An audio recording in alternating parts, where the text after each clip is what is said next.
오늘 주시는 하나님 말씀 누가복음 3장 21절에서 22절까지 말씀입니다. 한 목소리로 교독하겠습니다.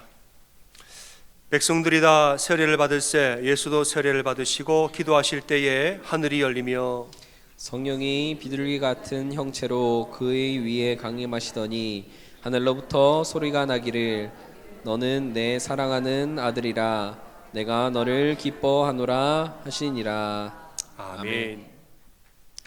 오늘은 주님의 오심을 기다리는 대강절 네 번째 주일입니다. 우리 지난 세 주 동안에 어떻게 주님이 오실을 우리가 기다릴까 이런 얘기를 이제 나눴습니다. 세례 요한은 주님이 오실 길을 준비하다가 인생을 마감한 자인데 요한이 뭐라고 어떻게 준비를 했을까 얘기를 했죠. 첫 번째는 주의 오실 길을 평탄케 하라 이랬습니다.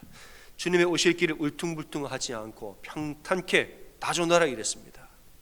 주님이 우리를 통하여서 우리 가정에 오시고 우리를 통하여 교회 공동체에 오실 텐데 내 마음이 우리 영혼과 육체가 평탄하게 다져져야 됩니다.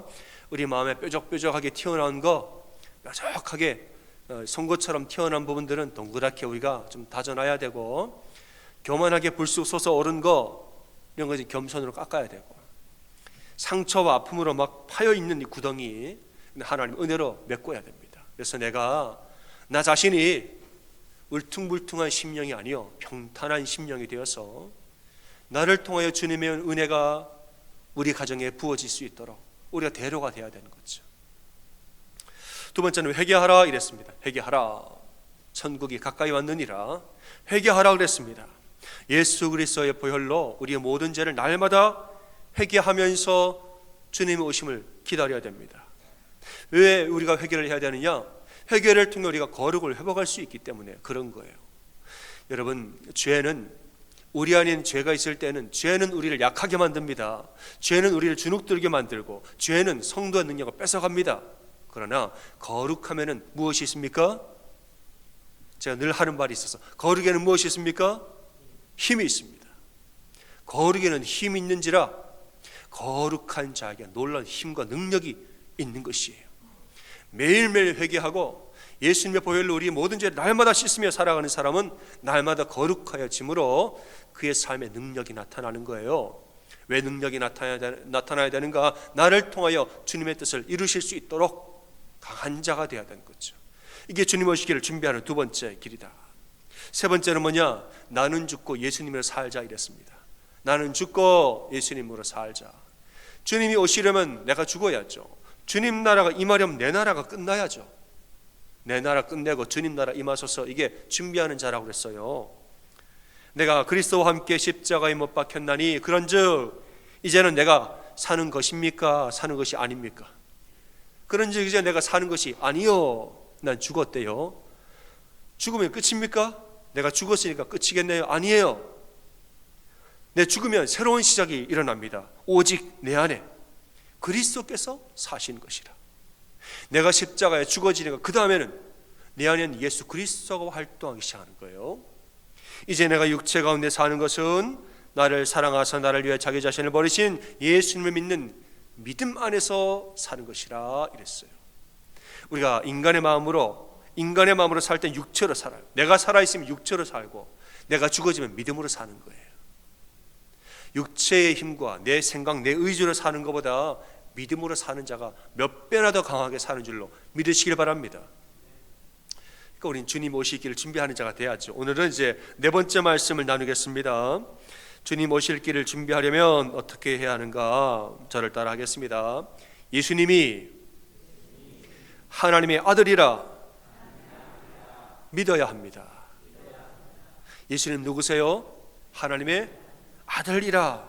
그러니까 우리가 지금 누구를 기다리는지를 알아야 돼요. 내가 누구를 기다리고 있는가 그 대상을 알면 준비하는 방법이 달라집니다. 우리가 기다리는 분이 누구냐? 하나님의 아들 예수 그리스도라 이 말이에요. 오늘 말씀해 보니까 예수님 세례 받으실 때 하늘이 열리며 성령이 비둘기의 형체로 그 위에 임하시면서 하나님이 말씀을 소리가 들렸다죠. 너는 내 사랑하는 아들이라 내가 너를 기뻐하노라 이랬어요. 예수님 누구래요? 하나님이 사랑하는 아들이라. 예수님은 하나님의 아들이에요. 요셉과 마리아의 아들이기도 하지만 본질적으로는 하나님의 아들이라, 말하면 신이라 이겁니다. 신, 인간이면서 동시에 신적인 존재라 이거예요. 이 사실을 지금 하나님이 선포해 주신 겁니다. 여러분, 우리가 사람을 기다릴 때 누구를 기다리느냐에 따라 마음 상태가 달라져요. 빚쟁이를 기다리는 마음이 기쁠 리가 있습니까? 내가 오늘 몇 시에, 몇 날 며칠 날 몇 시에 빚 받으러 갈 테니까 기다리세요, 오지 마세요 말은 못하지만은 기다리는 마음이 아파요. 심판자를 기다리는 것이 마음이 기쁩니까? 아파요.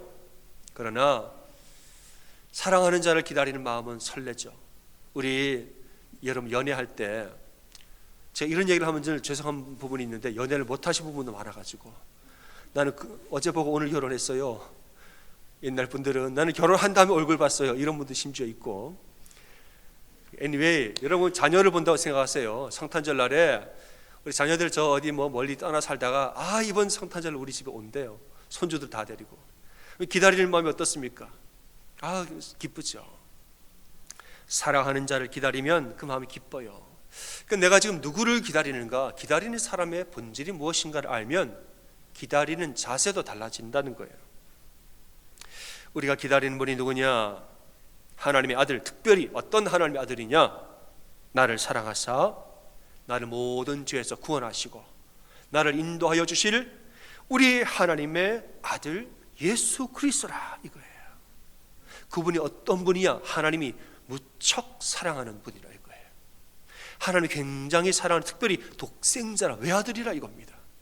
하나님이 너무너무 사랑하는 외아들인데 그분이 이 땅에 오셨다는 거예요. 이것을 알면 우리가 얼마나 감사한지 몰라요. 왜냐? 예수님 오셔서 죽으셨잖아요. 하나님이 내 사랑하는, 하나밖에 없는 사랑하는 아들을, 우리를 구원하려고 이 땅에 인간의 모습으로 보내사 십자가 달려 죽게 하셨잖아요. 하나님 어떻게 그 사랑하는 아들을 우리를 위해서 보내셨을까 생각하면 너무너무 감사한 거죠.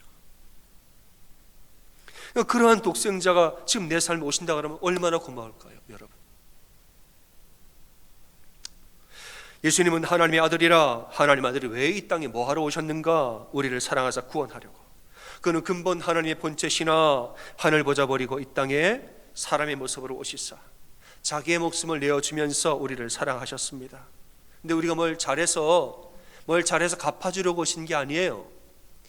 우리가 하나님 앞에 쌓은 공덕이 많아서 그거 갚아주려고, 보상해 주려고 오신 게 아니라, 우리는 죄인이라 이 말이죠. 잘한 게 아무것도 없습니다. 사랑받을 만해서 살아간 게 아니라 참 못나고 부족한데 그저 우리의 아버지로서 우리를 무조건적으로 사랑하러 오신 거예요. 이 사랑을 아는 것이 주님의 오심을 기다리는 자의 마음입니다.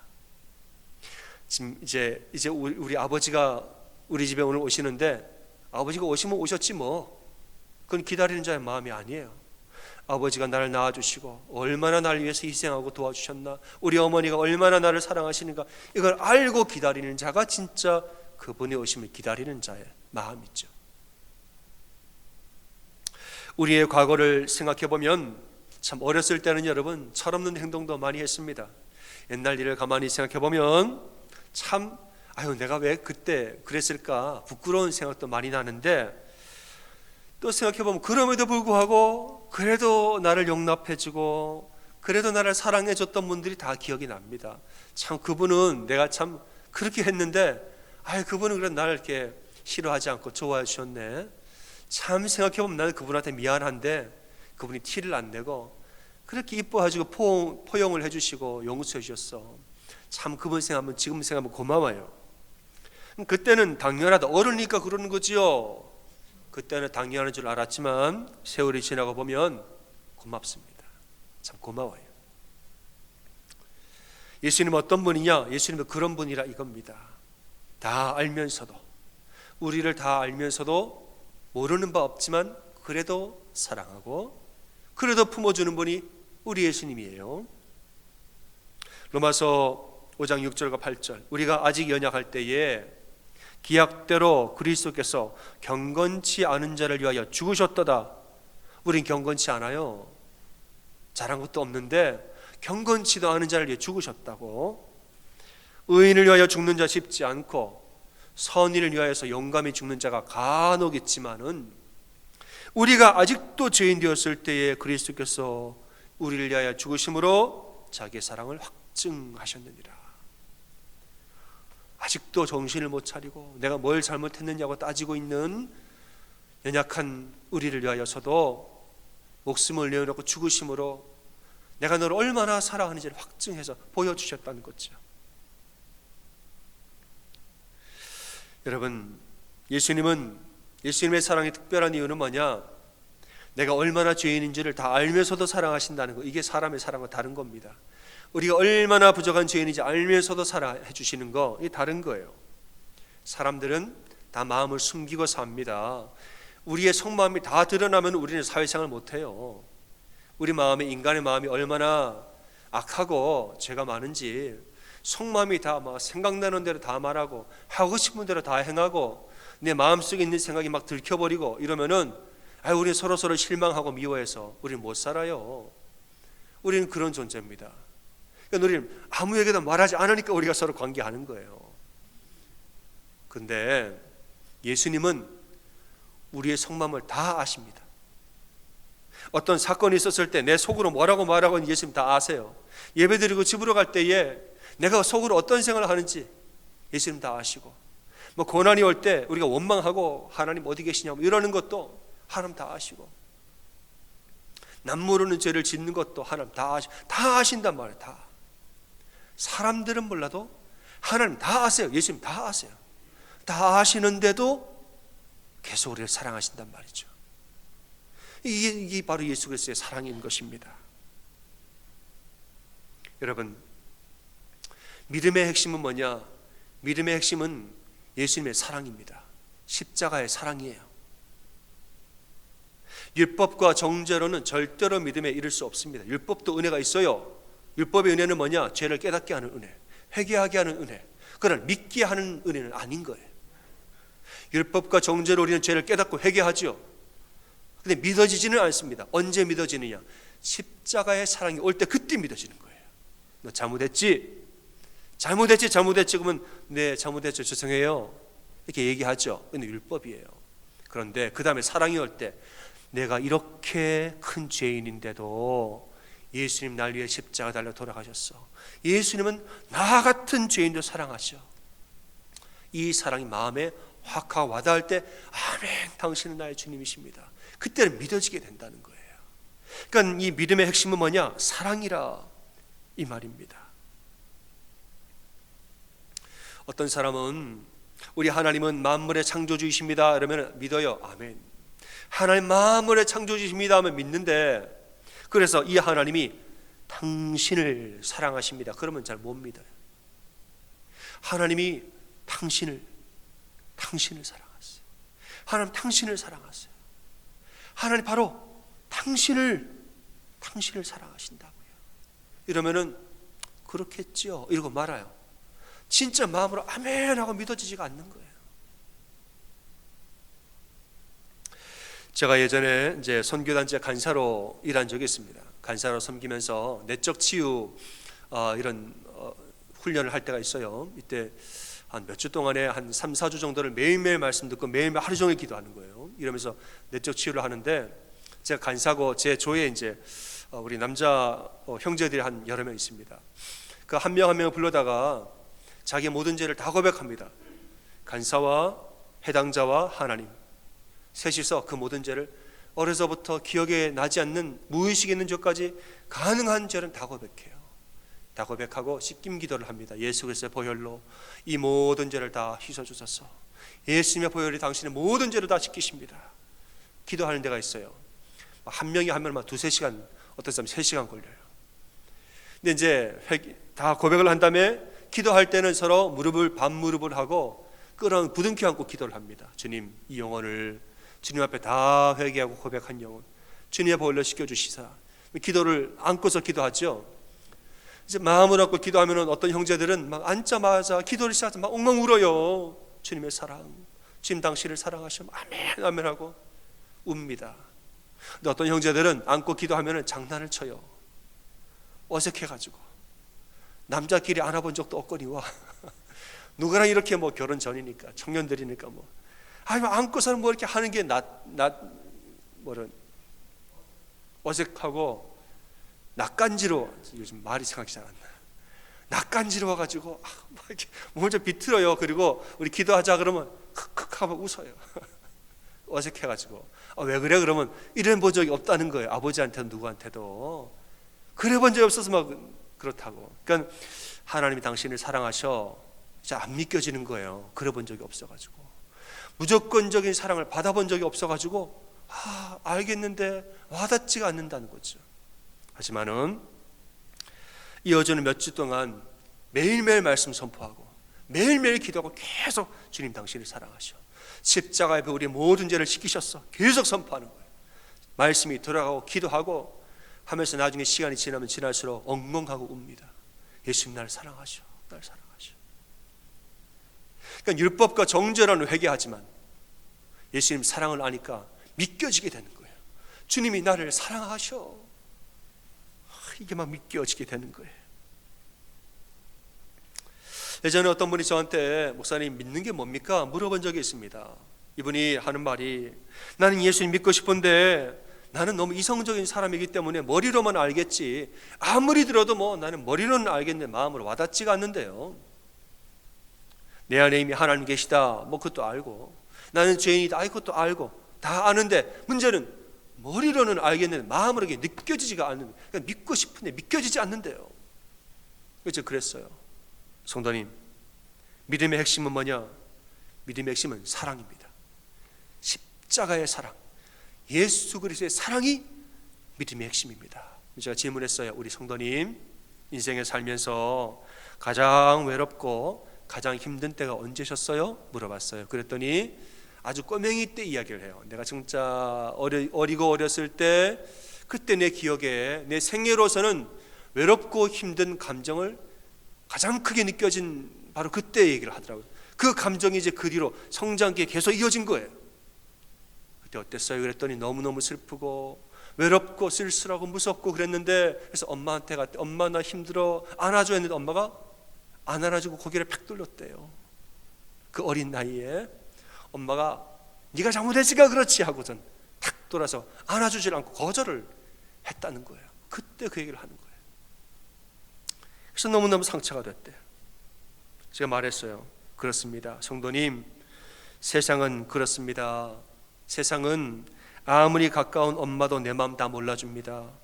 내가 아무리 사랑하는 사람도 고개 딱 돌리고 나를 외면할 때가 있는 것이 그게 세상의 현실입니다. 예수님은 어떤 분인가? 예수님은 세상에 나와 가장 가까운 사람까지도 심지어 내 죄를 알고서는 고개를 팍팍 돌리면서 나를 거절하는 그 상황 가운데에도 예수 그리스도는 당신을 여전히 사랑하고 끝까지 사랑하는 것이 예수님의 사랑이에요. 성도님이 그 어린 나이에 무섭고 외롭고 고독과 어둠 가운데서 혼자 웅크리고 울고 있을 때 그 눈물을 닦아주고 그 마음을 위로하고 안아주고 있던 분이 바로 예수 그리스도입니다. 이것을 믿으세요. 이것이 예수님의 사랑인 줄 알겠어요? 그랬더니 눈물을 쭉 흘리면서 맞아요. 그렇군요. 예수님 사랑이 바로 그거군요. 울면서 말씀하시더라고요. 여러분, 예수님의 사랑은 인간의 사랑과 다릅니다. 부모님의 사랑과도 달라요. 부모님도 연약한 인간인지라 정말 자녀를 사랑하는 마음 한이 없지만 자녀의 모든 것을 용납해 주지 못합니다. 우리 인간이기 때문에 그런 거예요. 예수님 사랑은 부부의 사랑과도 다르고 친구의 사랑과도 다릅니다. 예수님은 우리를 다 알면서도 사랑하고 무조건 사랑하고 끝까지 사랑하는 이 사랑이 예수님 사랑이에요. 요한복음 말씀에 보면 예수님은 자기 사람들을 사랑하시되 끝까지 사랑하시니라 이랬어요. 이 말씀이 어느 시점에 나왔느냐? 가룟 유다가 예수님 팔기 바로 직전에 마지막 만찬할 때 가룟 유다는 몇 시간 뒤에 예수님을 팔아 넘깁니다. 베드로는 그날 밤에 예수님 3번 부인하고요.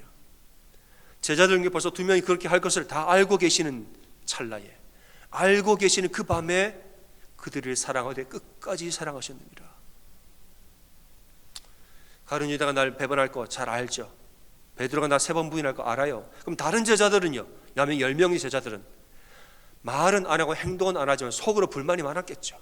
예수님에 대해서 이러쿵저러쿵 예수님 싫어하고 서운해하고 다 있겠죠. 예수님 다 알고 계세요. 나머지 10명의 제자의 속마음과 죄도 다 아세요. 전부 다 알지만 끝까지 사랑함으로 그날 밤에 그들의 발을 씻겨주시고, 발을 씻기는 건 종이 주인을 씻겨주는 겁니다. 예수님이 이 수건을 허리에 동이고 무릎을 꿇고 제자들의 발을 다 닦아. 너도 귀하다, 너도 귀하다.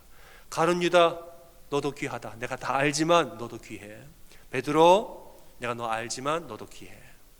나머지 10명의 제자들, 너네 속마음 내가 다 알아. 그런데 그래도 너도 귀해. 다 닦아주셨다는 거예요. 어쩌면 마지막에 가룟 유다가 예수님 배반한 후에 다시 뉘우치고 돌아오죠. 그 이유가 예수님의 한없는 사랑 때문이 아니었을까. 베드로는 예수님 부인한 다음에 나가서 엉엉 울고 부활한 예수님 만나고 뒤집어졌습니다. 왜냐? 예수님 이 사랑을 알기 때문에. 나 같은 사람도 사랑합니까? 아우, 사랑하지. 내가 이렇게 큰 죄를 졌는데 나 용납합니까? 용납하지. 그럼 막 거기서 무너지는 거예요.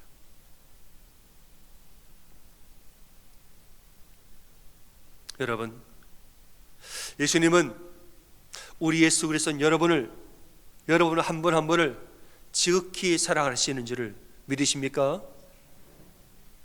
얼마나 사랑하시게요. 내 모든 것을 다 알면서도, 연약함을 다 알면서도 용납하고 끝까지 품어주고 내 발을 닦아주시는 예수님. 우리 하나님은 상한 갈대를 꺾지 아니하고 꺼져가는 등불을 끄지 아니한다 말씀했습니다. 상한 갈대, 세상의 효율성만으로 따지면 상한 갈대는 뽑아야 됩니다. 그 뽑는다고 누가 뭐라 안 그래요. 그러나 예수님은 효율성으로 바라보지 않고 존재로 바라보기 때문에 상한 갈대, 너도 귀하다, 너도 귀하다. 꺼져가는 등불 빨리 꺼야죠. 그거 이렇게 안 꺼지게 할 요량이면 다른 불 켜는데 에너지를 더 쓰겠습니다. 이 효율성. 그러나 예수님은 꺼져가는 등불까지도 하나하나 다 돌봐주시고 너도 귀하다, 너도 귀하다. 이게 바로 예수님의 마음이에요. 사람들은 상한 갈대 빨리 버리세요, 꺼져가는 등불 버리세요 라고 말하지만 입장 바꿔 생각해 보세요. 내가 상한 갈대고 내가 꺼져가는 등불에 생각하면 그 사랑이 얼마나 고맙습니까? 옛날에 예수님 안 믿는 사람이 안 믿는 분이 저한테 그런 말 한 적이 있습니다. 너 교회 다닌다며? 네, 교회 다녀요. 교회가 이러면서 비방을 하시는데, 야, 그러면 평생 동안 자기 마음대로 살다가 죽기 직전에 예수님 믿으면 그것도 구원받냐 그러대요. 그래서 그 구원받죠. 그런 법이 또 어디 있는지예요. 그게 무슨 믿음 이런 얘기를 해요. 마치 십자가에 예수님 옆에 십자가 달렸던 이 죄인, 그가 십자가 달려서 오늘 나를 기억하소서 그랬더니 구원을 받았지 않습니까? 그런 게 어디 있냐고. 억울해서 다른 사람 어떻게 사냐요. 반대로 생각해 보세요. 인생을 그냥 자기 마음대로 살다가 육신의 질병이 오고 환자가 되어서 병상에 앉아서 죽을 날만 기다리면서 내 죽음이 두려워서 구원의 방법이 없나이까, 나를 구원하소서, 이렇게 간절히 찾고 있는 사람이 나라고 생각해 보세요. 그게 나입니다. 나. 다른 사람들은 너 당신 해놓은 짓이 얼마인데 그대로 죽으시오 말하지만은 예수 그리스도 오셔가지고 너도 귀하다, 네가 지금이라도 회개했으니 내가 오늘 나와 만큼 낙원에 있으리라, 이 말을 하면 얼마나 감사할까요? 그게 우리입니다. 상한 갈대와 꺼져가는 등불, 우리란 말이 남 얘기가 아니에요. 이렇게 연약하고 부족한 인간도 우리를 끝까지 사랑하고 보호하시는 예수님의 사랑 믿는 여러분 다 되시기 바랍니다. 예수님이 하나님이 사랑하는 아들 독생자를 하시는 거, 그분이 왜 이 땅에 오셨는가? 나를 구원하시려고, 이 죄를 구원하시려고 이 땅에 오셨다는 걸 우리가 알면 어떤 마음으로 주님 오심을 기다릴까요?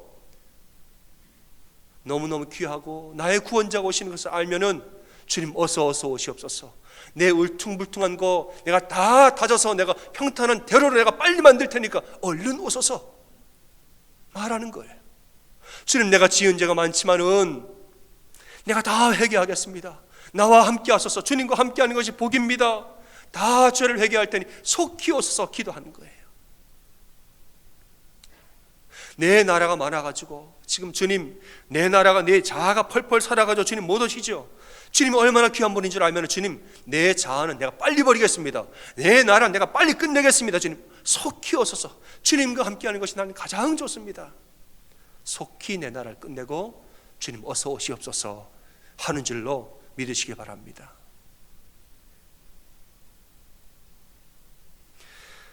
주님이 오심을 기다린다는 것은 주님의 사랑을 믿는 거예요.